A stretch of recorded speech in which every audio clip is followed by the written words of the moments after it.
my soul. The fire burning out of control. It's love and I gotta let it show.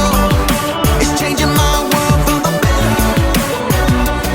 So raise one hand high, show your light in the sky. We're gonna keep it shining forever. Whoa, whoa. It's brightest when we're shining together. This little light of mine, I'm gonna let it shine. And in the darkest night, I'll be the brightest light.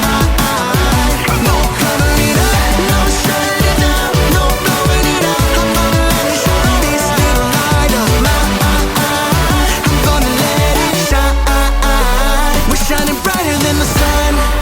We're lighting up the world for everyone. No, we're never quitting, never done.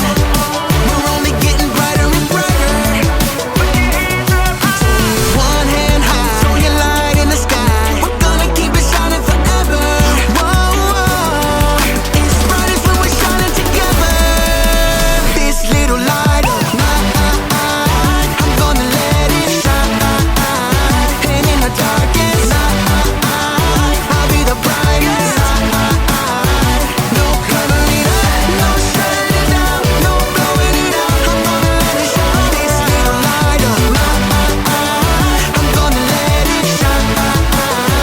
Yeah, this little light of mine. Maybe it used to be little, but now it's a wildfire. It's growing bigger and bigger and bigger. Can't shut it down, can't blow it out, can't hide it now. It's shining around the world and getting hotter now. So throw your light up, come on, raise it higher. We gonna start a fire, it's only getting brighter.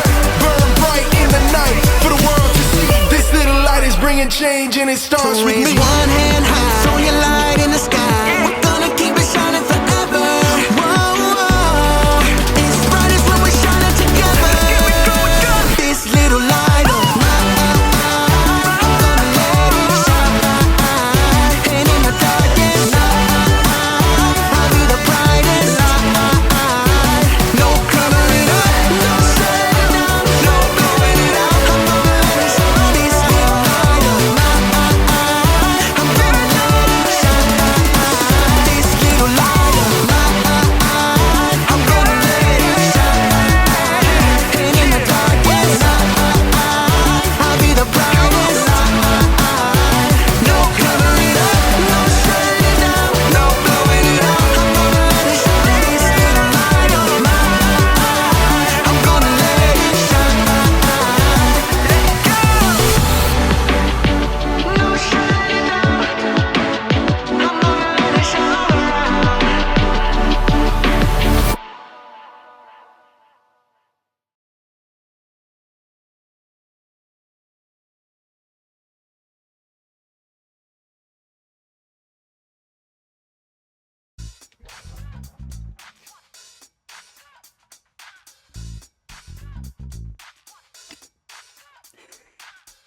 Hey, welcome to Story Lab. This week, we're taking a look at an incredible gift. It's one that we can receive and give.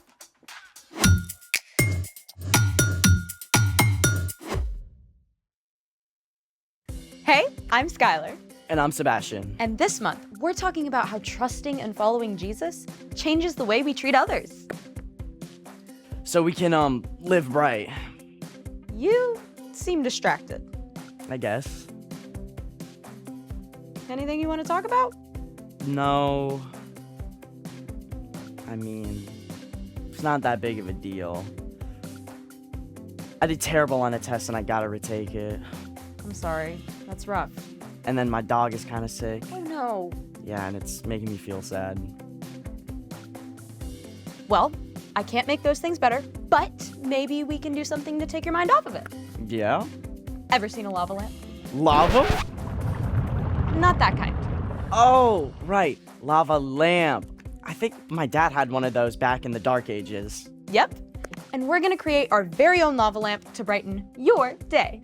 Alrighty then. Let's make it. For our lava lamp experiment, you're gonna need some things that are probably already in your kitchen. A glass jar, baking soda, white vinegar, and vegetable oil.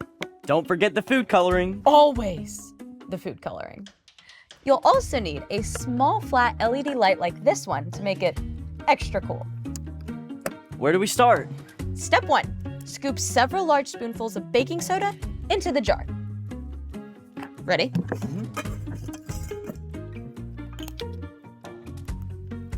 One, 2, 3. Step 2. Pour vegetable oil into the glass jar and fill it most of the way up, but leave a little space at the top.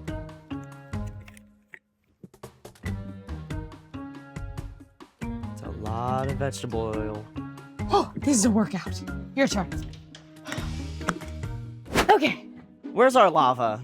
right here. Step 3. Pour vinegar into a separate container.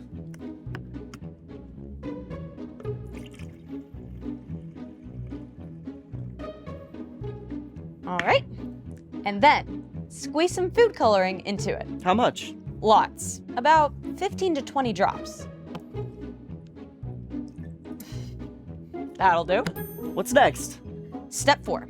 Turn on the LED light, but first, turn all the surrounding lights off.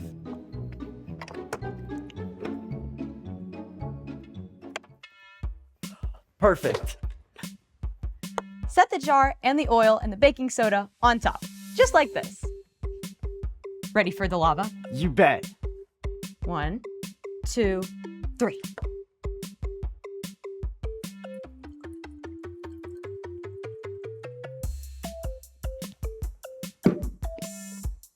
So, when is it supposed to, start happening?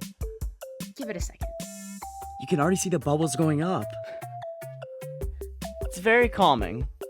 I still feel a little sad, but not quite so spun up. Very comforting. Speaking of, it's time for... The story before the story. Today we're in the book of 2 Corinthians. 2 Corinthians is one of the 21 letters in the New Testament. The leaders of the early church wanted to teach Jesus followers what was true, and they often wrote letters to do that. The Apostle Paul sent several of these letters to the believers in the church at Corinth. Paul had visited Corinth on his second missionary journey to tell people about Jesus. Later, Paul learned that some people were speaking against him. There were divisions in the Corinthian church. Paul wrote a letter to encourage them to get along and stay strong through hard times. Which is where our story starts. Take it away. Hey everyone, I'm Erica. During his ministry, the Apostle Paul traveled to dozens of towns and cities. People who like to do the math think Paul probably walked 10,000 miles during his journeys. You heard that right? 10,000! And you thought hiking 2 miles with your family was rough. But even though Paul visited so many places and started so many churches, he didn't forget the people he met, like the believers in the Corinthian church. Paul had spent more than a year in Corinth, and when he heard there was trouble among the Jesus followers, he sat down immediately to write them a letter. May God our Father and the Lord Jesus Christ give you grace and peace. Now, some Corinthian leaders were saying Paul wasn't really led by God's Spirit. They said Paul had faced so much trouble, it had proved that God wasn't really with Paul. What? You can bet Paul had some strong things to say about that. Give praise to the God and Father of our Lord Jesus Christ. He is the Father who gives tender love. All comfort comes from him. He comforts us in all our troubles. Now we can comfort others when they are in trouble. We ourselves receive comfort from God. Paul couldn't wait to set the record straight. God is always with us, no matter what we're going through. And God is the source of all comfort. We're going to take a look at 3 words from these verses. First up, troubles. We live in a broken world, and every single one of us experiences hard times. Maybe some kids at school have been saying mean things about you. Or you're really struggling with reading. Or maybe your pet guinea pig didn't make it. Truth is, we can't escape trouble right now. Jesus told his friends, "In this world, you will have trouble, but be encouraged. I have won the battle over the world." This brings us to our second word, comfort. All comfort comes from God. We can first take comfort in knowing that in the end, God will make everything right. But let's be real. When you've just scraped your knee or had a fight with your brother, sometimes it's hard to think about the big picture. So, what does comfort look like? Well, you can start by remembering that God is with you, no matter what's going on, and ask for help. God, this really, really hurts. Please help me. Sometimes, God will simply give you a sense of peace in the middle of it all. But often, God comforts us through other people. I'm sorry you got hurt. It's gonna be okay. We'll get you something to put on that right away. And here's the awesome thing.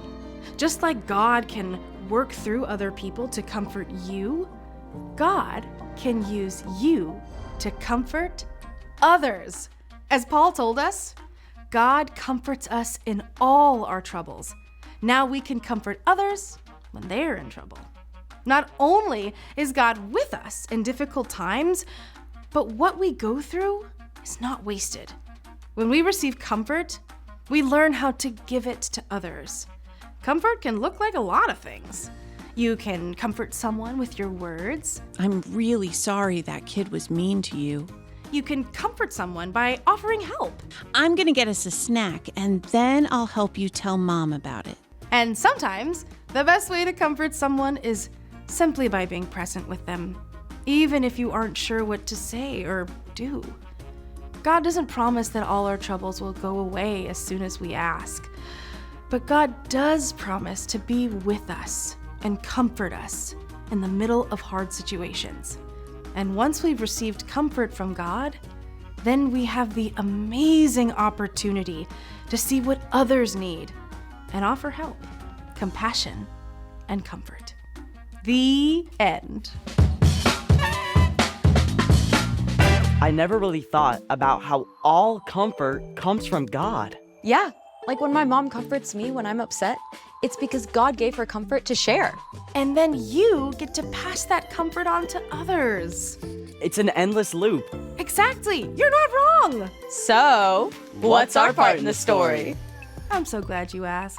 Well, God sees when you're in trouble and gives us comfort and compassion. Compassion is caring enough to do something about someone else's needs. Once we receive that compassion from God, we can offer it to others and help to meet their needs, just like Jesus did. It's like a gift we can give. One way we can do that is with our words. Yep. You can start by reminding someone who needs comfort that God is always with them and that you're there for them too. You could even remind them of another time they overcame something really hard. You can also comfort others by offering help. Like, if your friend is sick, you could give them a stuffed animal to hold. Or tell them a funny story. Or, if your friend is hurt or really upset, you could even ask a grown-up to help. And don't forget, sometimes the best way to offer comfort and compassion is simply to be present with someone. Even if you don't know what else to do. Or what to say. I think you've got it. See you next time. Bye. So here's the thing. Comfort others the way God comforts you. You need a little more calming lava lamp action? Yeah, that would be good. Green this time. Let's see what happens.